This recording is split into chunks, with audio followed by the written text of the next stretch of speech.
সাংঘিক ব্যক্তিত্ব কর্মবীর বদন্ত দীপানন্দ মহাদেব মহোদয়।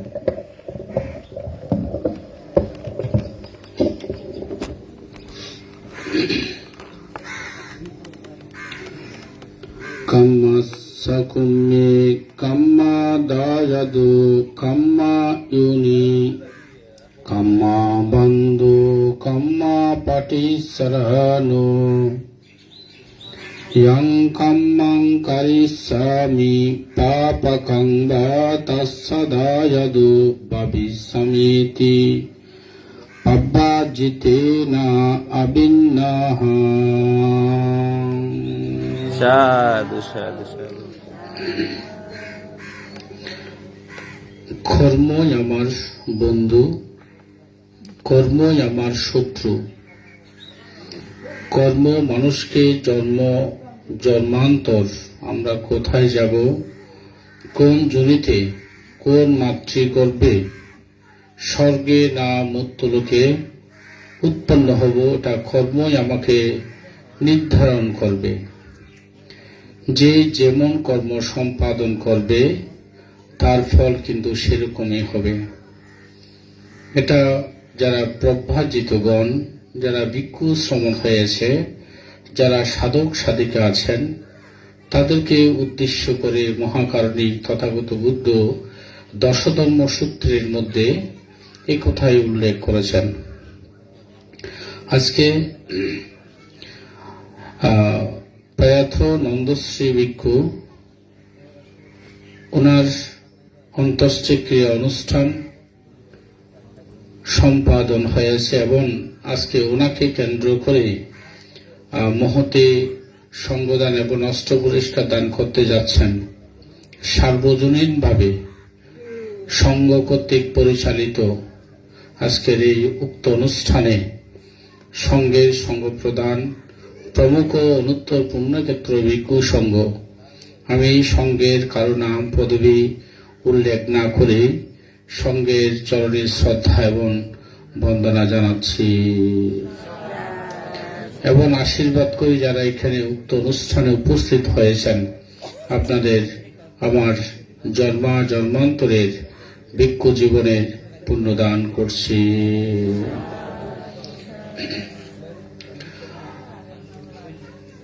মানুষ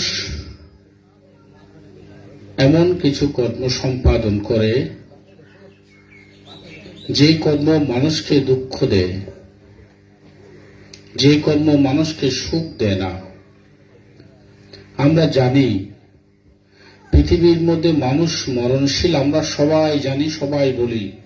আমাদের চোখের সামনে কত মৃত্যু আমরা দেখেছি, কতজনের গুণকীর্তন আমাদের কাছ থেকে আমরা শুনেছি বা করেছি।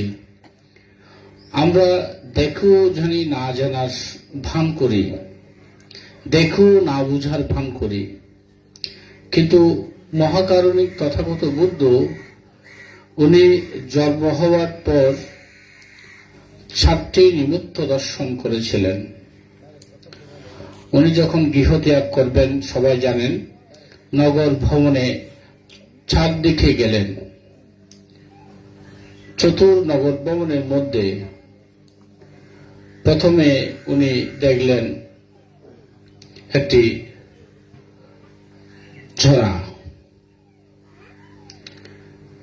জরা ব্যাধি, আমরা মৃত্যু সমস্ত বলি না, জরা দেখলেন, ব্যাধিগ্রস্ত ব্যক্তি দেখলেন এবং মৃত্যু দেখলেন এবং চতুর্থ দেখলেন সন্ন্যাসী।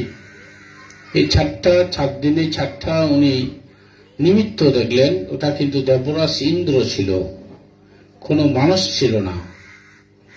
অর্থাৎ আমাদের সিদ্ধার্থ কুমারকে যখন যাচ্ছিলেন, তখন একটা বৃদ্ধ মানুষ লাঠির উপর ভর করে দাঁড়িয়ে রইলেন। তখন ছন্দককে জিজ্ঞেস করলেন, ছন্দক বন্ধু, মানুষ তো বুঝি, আমিও তো মানুষ, লাঠির উপর দাঁড় করে এই মানুষটাকে কেনই বা উনি লাঠির উপর দাঁড় করে বর করে একদম কিরকম একটা জরাজীর্ণ অবস্থায় আছেন। হয়তো প্রত্যেক মানুষই এরকম হবে, হয়তো আমি কি এরকম হব?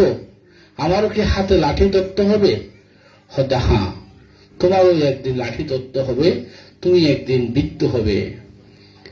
একদম আরেকদিন দেখলেন অসুখে ওই রাস্তার মধ্যে যে কি করে ওই ছটপট করে মৃত্যুর যন্ত্রণা।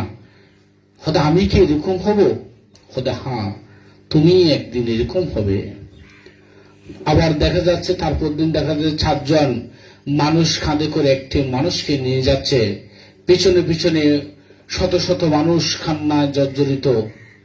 তখন বললেন কি, এটা আবার কি?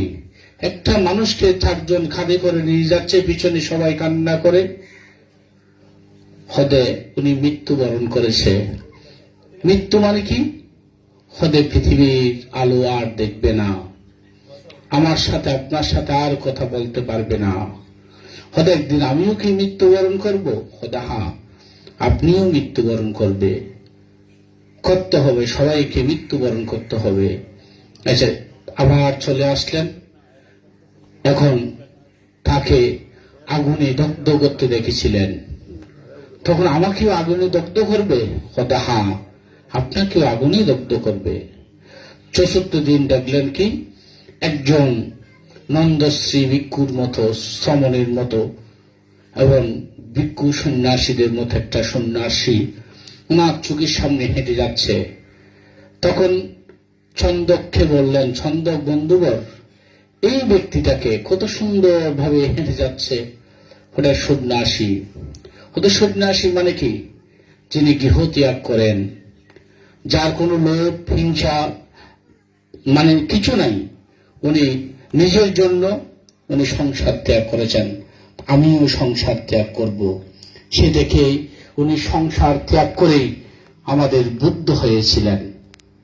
তো আমি দর্শনা দীর্ঘায়িত করবো না, যেহেতু সময়ের একটা বাধ্যবাধকতা আছে।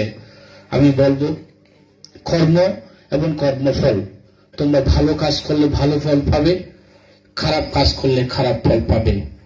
পঞ্চশীলে আবদ্ধ হবেন। পঞ্চশীল ব্যতি রেখে কোন মানুষ সুখী হতে পারে না।